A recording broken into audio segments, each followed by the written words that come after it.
Don't No, right. You know what I'm saying? I would usually say. I wouldn't say a fucking word. No, I would say something because you can't make it.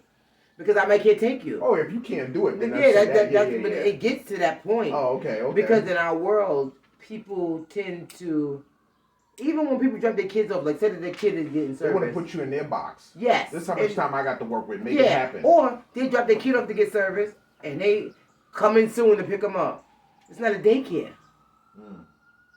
I'm not here to. I said your kid to be done by 11. You should be here at 11. You don't come at 12 and let me know you coming and you in traffic. You shouldn't have left. It's a service. I feel like in the barber and in the hair world, we get dumbed down with it ain't worth it. But you'll go to a bar and spend $100 on a drinks, but feel that your own hygiene is not important to spend $30. And to me, that's fucking crazy. But that's the mindset. It doesn't matter. I'm just saying from my perspective. It's like a doctor not giving a fuck. You don't take your blood pressure medication. You still supposed to take it in the doctor's world. So in my world, I don't give a damn that you feel that $30 is too much for a haircut. You gave $30 to a drink. How you don't give $30 to yourself? This is your hygiene. This is your appearance. But you gave liquor the same $30 with no problem. But we'll argue with your stylist or barber about hygiene and the service you received today.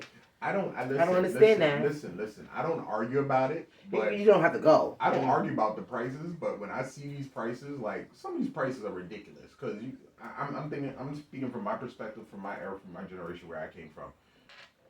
Fucking haircut was $10. Was. Now this dude charging damn near $30 for a haircut. So but for a man, let me finish, because for a man, like, to me, it's crazy. I feel like women are what's the word? They pick. They choose what men they want. The majority. Everything I'm speaking is majority. It's not the overall. Mm-hmm. So they pick. So with them far as with the hair products and all that stuff, I feel like for them, it's them investing in them trying to find a man. That's the perspective I look at it. That's the perspective a lot of males that I've talked to about it. That's the perspective we looked at. But with a male, it's pretty much more about hygiene for him. Because as me growing up as a kid, mom used to look at you and be like, yo, go get your hair cut, boy. Look at you. You're looking crazy. So it's like a hygiene thing then. But now it's evolving to the point where with the men now, it's a stylist thing. It's all about hygiene. It's all about hygiene.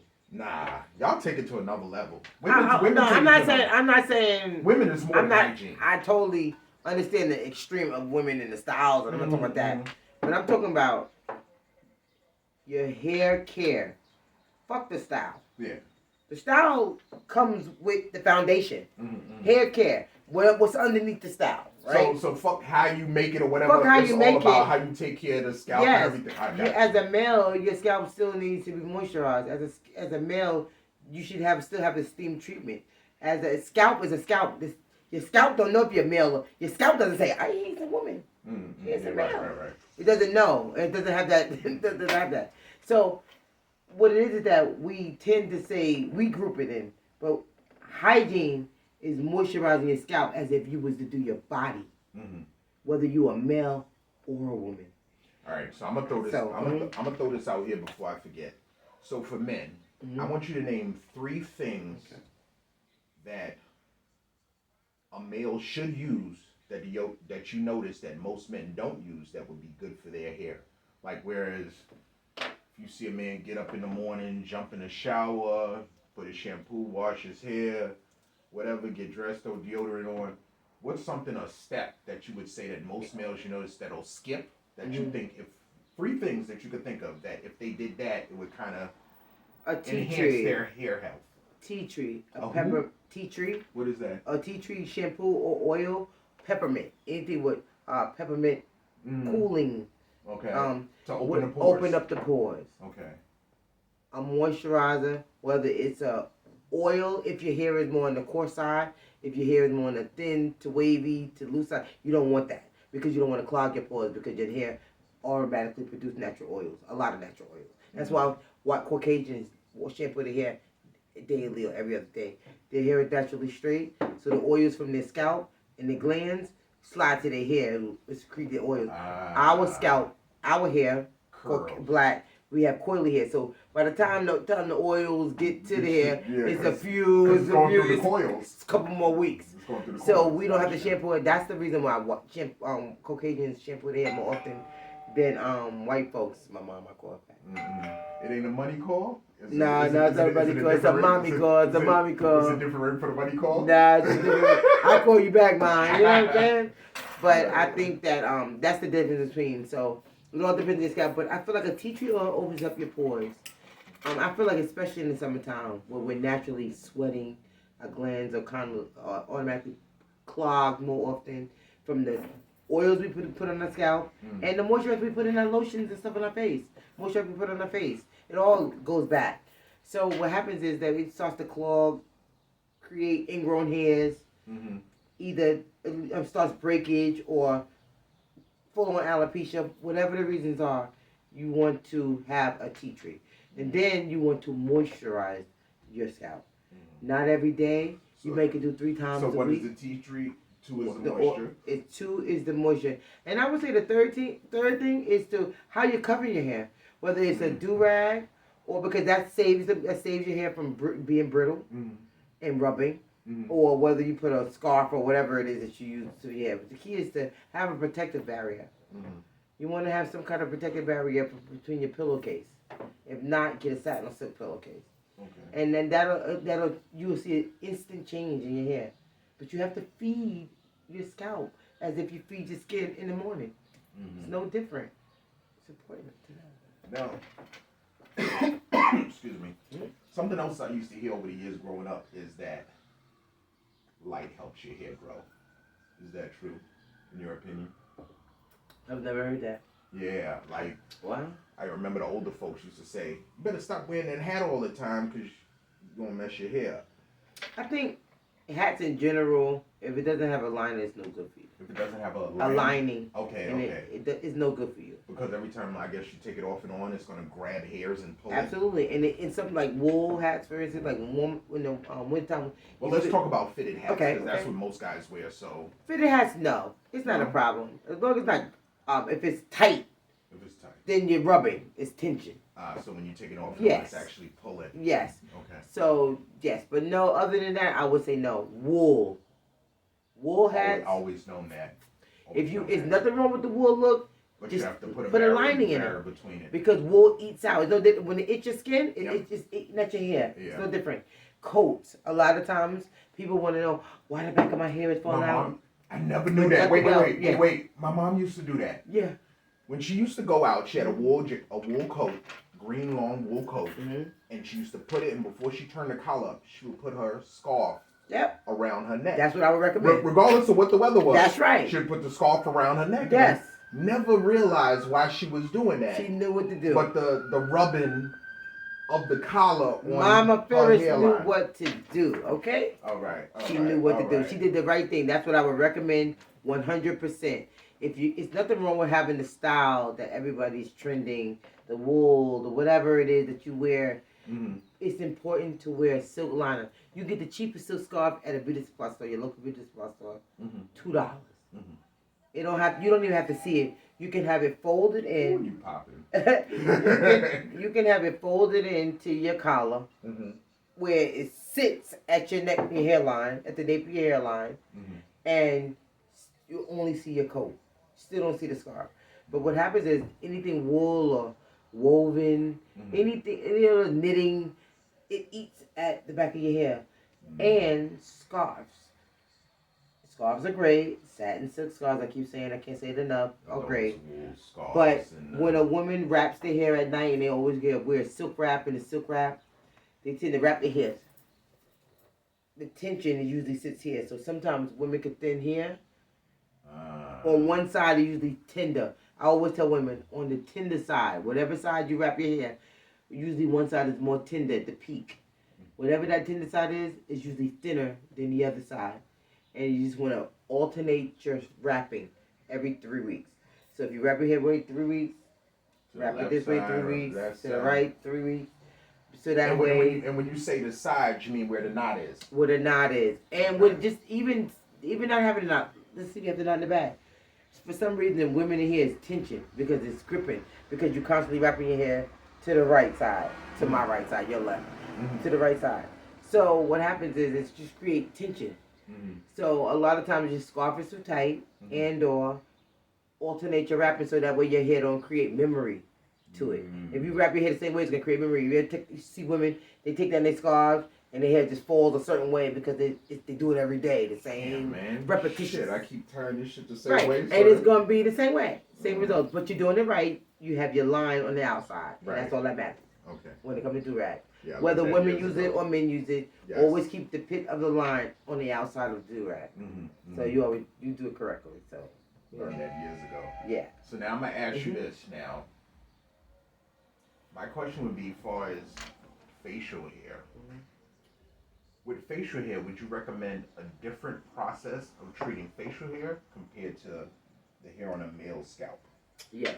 Okay. I wouldn't necessarily use shampoos or on your facial hair. Okay. I would continue to use whatever facial cleanser you use because the skin underneath your hair is still part of your face. So you don't want to create any bumps or any kind of rashes or any kind of anything harmful to your skin. So whatever because it's product, not just scalp. So whatever product you use that you're comfortable using on your face, that's the same you should use Absolutely. on your beard. Okay. And I would say steaming is also good for men with beards. You can see on any Instagram post, any vlog, steam is important for your face.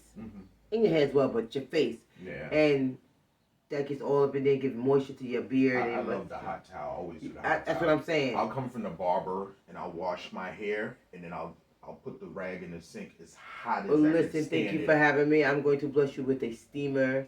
You literally put the still water in it and it just comes right up. Whatever moisture you can use, your facial moisturizers, continue to use it because even though you have hair on your face, even though you have skin on your face. The channel's first gift. Yes. The channel's first gift. Oh my God. You have to unbox it and do an unboxing. Do I unbox it? And use it and then show the product. Okay. But you still want to continue to use it because the skin behind your facial hair is still part of your face. So you don't want to irritate that or cause any harm to your skin. So Gotcha. I will continue to use your facial products. Whatever works and continue whatever works. You know. Now, this is a question. This is a quick question though. As far as when they do the lines, the alcohol on the lines after they do the lines with the T-liner or so forth, or some use razor. My barber actually uses a straight razor. Yes. And he always tell them the alcohol. Does the alcohol damage your hair? No. Okay. The alcohol is not drying out anything. What it is that making sure that you don't have any kind of abrasions or any marks and alleviate any swelling or anything there, which you'd need. It's no different than a bruise or anything. You want to alleviate it. But it won't damage the... It won't damage your skin because that's just for the moment. The hair. Right. It won't damage the hair. Okay. No, it will not damage the hair. It won't dry out the hair like that. No. Because every day you should moisturize and cleanse your skin when you wake up in the morning and at night. Right. So that little bit of alcohol wouldn't even cause any damage to you. Okay. Now we're gonna go back a little bit. Let's go back. Not too far back because I'm young. This is an old folk tale. Old folk tale. This is something else I used to hear. Okay. The alcohol. Putting the alcohol makes the gray come out. No. Gray hair means that you have no pigment. Gray hair means that your follicles have no pigment. It's nothing you could do, nothing you've done wrong. Gray hair, when you have no pigment, it goes gray. So in other words, whatever hole that hair came out of, right, it has nothing to do with it now. So it's just no more. You have no color. You have no more color pigment. Gotcha. That's why in gray hair are resistant. Grays are resistant. So like if you'll find a lot of women in this case. They'll say like, my hair don't color. It's not colored evenly. And you can say as a stylist, I use the same exact color on Miss Mary. Right. And I don't understand why, but no two hairs are the same. No two people are the same. Right. And you have women and men who are more resistant than others. So their grades are more resistant. So I can have a client that can sit 10 minutes with Midnight Black. I don't want to give the company. And I can have another client that sit with the same thing, and she could take completely 100%, and I have another client that won't even budge. It's like I did nothing. Like I put clear on her instead of black. So it all depends on your pigmentation and how resistant your hair is for yourself. But no, grades was deep down. They were coming. So now, how does it work as far as with grays and whites? Is it just the person, or is it a different stage? Did you have a nope? Okay. There's no right or wrong. You have a person that go white and they never did salt and pepper. They'll never get right. They never get like my mom is more pepper than salt, and every day she goes, I want to be white. She been wanting to be white for years. I want this white. Whoa. Not a Karen. Fix that. No, not a Karen. She wants her hair to be white. She wants her hair to be. She wants her hair to be white. My mom has this friend. Shout out to Lana. My mother has this friend, Lana. That sounds a little sketchy. And Lana has beautiful. Lana has beautiful type white. Of respect for mom. Talk about she won't be white. No, my mom is hood, and my dad is. My dad light skinned. And she likes my mama light. Talk about she want to be white. You already got the benefits. But my dad is black as hell. Okay, she love her chocolate. Okay, but for the most part, my mom told me on her 55th birthday that she was no longer gonna color her hair black. Like when I turned, she used to say that for years before that. Like when I turn 55, I ain't gonna color my hair anymore. And she kept her word. And my mom is deaf, so she knows she's. Shout out to my mom and shout out to all the deaf people out there, okay? And my mom told me she didn't want to be. She said when I turn 55, I want to go white, because in her mind, as most people, you assume you're gonna be just pure white, but you don't know. Right. Now my dad, in perspective, is dark. My dad had 15 salt strands in his hair. He's dark. People think he colors his hair, and he doesn't. Okay. So, my mom is gray, but she's more pepper than salt. As we say in O'Hare world, salt and pepper. Yeah, that means black and white, and then you say more salt than pepper like that. But my mom is more pepper than salt, and she just want to be white. And she's like, I don't know why I can't do it. I said, it's your pigment. It's to your body. It's your resistance to you. I said, everyone's different. Now, she has a friend named Lana. And Lana is white. Her hair been white since probably she's in her 40s. Like 41, white. Beautiful hair. Gorgeous hair. And my mom would never be that because my mom is more pepper than salt. And so even though she has no chemicals, she doesn't get any relaxers nor any color. My mom hair is long and comes way down and it's more black than white. But she wants white. But you can't control it, and there's nothing, no product that you use that stripped your hair. Because if it stripped your hair, then it would go back. If it stripped, say that you had a product and it stripped your hair and it made it light. You know how people use toners and lighteners and things. When the root grow in, it'll grow dark because that's your true color. Gotcha. Yeah. So unless you change the process of the exposed hair, not the hair follicles that's inside that's waiting to be released. Beneath the scalp. Right. The exposed hair, then you know that if it's gray, it had to come out. It's not something that you could have done, so no. For all the men out there, so gray. So color, we have no control over. No, so there's different colors. There's semi-permanent colors like rinse. That's just you see the guys, they put the quick little dyes on it. Yeah, before it's natural, it's still no chemicals in that. Yeah, but if it doesn't rinse away and it grows out, that means it was permanent. If someone used permanent color or permanent in there, so. Okay. But there's nothing damaging. What's damaging is too much buildup of oils, too much oil to the skin and scalp is not good. Protein is good for the hair, but too much protein is not good for the hair. So I would recommend twice a month instead of a lot of women who do it every week. So I would recommend protein treatments twice a month because too much of something is not good. And I want to make this clear: natural hair, because a lot of women out there, they love to say, "Oh, my hair is natural," but their hair is blonde. Natural means you have nothing. A chemical is whether you get a relaxer, that's a chemical. If you get a permanent color, that's a chemical. Whether it's highlights or full head on bleach or cream color, whatever the color is, if it's permanent, that's a chemical. So whether you have women tend to say, I don't have a relaxer, so I'm natural. But their hair is blonde. No. Natural means you have nothing. So if a woman chose to have a relaxer, she's no different than a woman that chose to have color. The women who have color and not have a relaxer always tend to say that they're natural. But they got highlights. No, you're not natural. You have a chemical service. She chooses to have a straightener and you choose to have a color. They both are still a process. And that's still damaging to your hair no matter what it is. I don't care how healthy someone's hair is with a relaxer or how healthy someone's hair is with with color. It's still, you have something damaging to your hair because it was stripped and it has a chemical base on it. So I love the separation. So bottom line, all these products, the conditioner, the dyes, the relaxers, the curl and all this stuff. All this stuff has chemicals in it.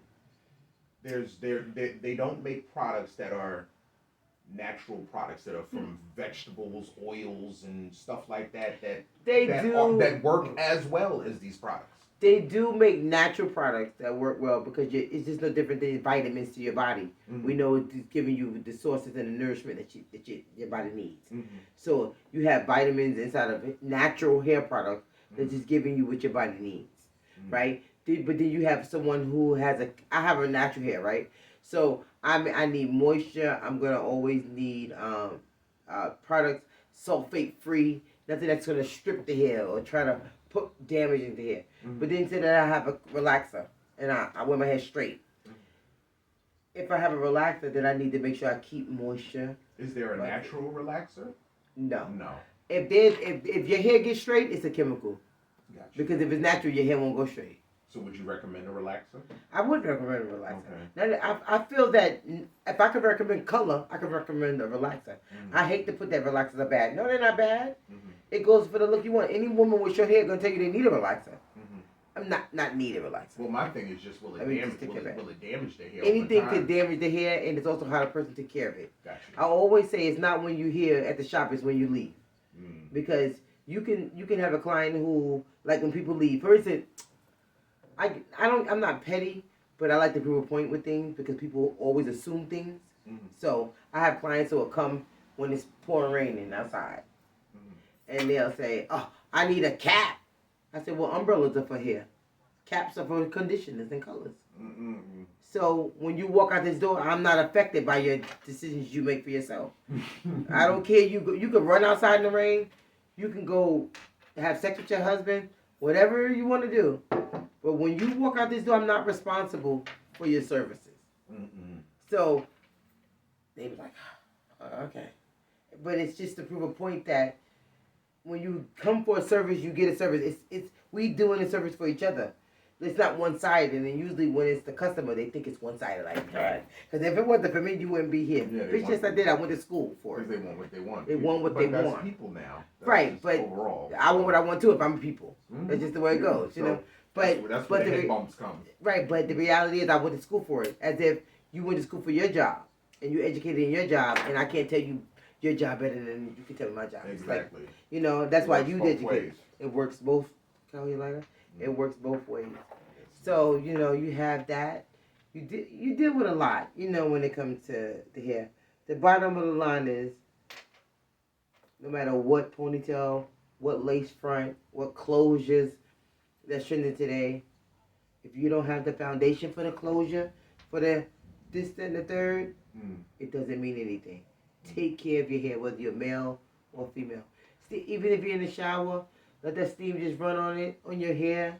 Let that steam get into your hair. Put oils on, get that steam get into your hair. Moisturize your hair. It's multiple ways. They have so many avenues. TikTok, Instagram, there's so many channels you can see. Okay. To know what works good for your hair. I think we covered but ladies, no male want to not know what hair they women have on their scalp. So please have good foundation if you can help it. If it's medical reasons, I understand, or alopecia, totally understand. out of your control. But for those who have control, like these young girls, 20, 18-year-olds, they wear lace fronts from they 15. How could they have healthy edges at 30? What do you look forward to? Males. They started to damage early. Males, they starting to do the beard now. Now the thing is with males is the beard. Okay, you did say that you don't do the hair, or say that you do the hair. Okay, because you can go bald. But why would you want to damage your face and start ruining your skin? Because if you lose the facial hairs from doing all of the lace front facial beards, where do you think those chemicals are going to? Where do you think that glue is going to? Your pores. Yeah. So, stop. So you wouldn't recommend it, but I wouldn't recommend the People facial. that ask for it, though, right? Yeah, yes. I mean, it's a service, and at the end of the day, you have to give a service. The client is always right. Right. I always say, and I truly do mean it. But you just let them know what the. I tell them what's best. And what the consequence. Right. And then they'll say, hey, I don't give a goddamn, and you say, okay. But no problem. Let's rock. It's important to educate them. Yeah. You know, it's important to let them know and make the decision for themselves what they feel is best for themselves. Because we can only tell you what we recommend. It's no different than a doctor. I tell you, you go to a doctor for your hair. We are the doctors for your hair. No different from the doctor for your body. I'm educated for your scalp, your hair. So if you feel that I'm not telling you the right information or I don't agree with her, you have the right to. But I know I did my job, and I can only do what works best for me. And I'm not gonna lose my license or put my job in a position to be lost for you, or my license to be in a position for you. That's just what it is. Mm-hmm. Yeah. You covered a lot.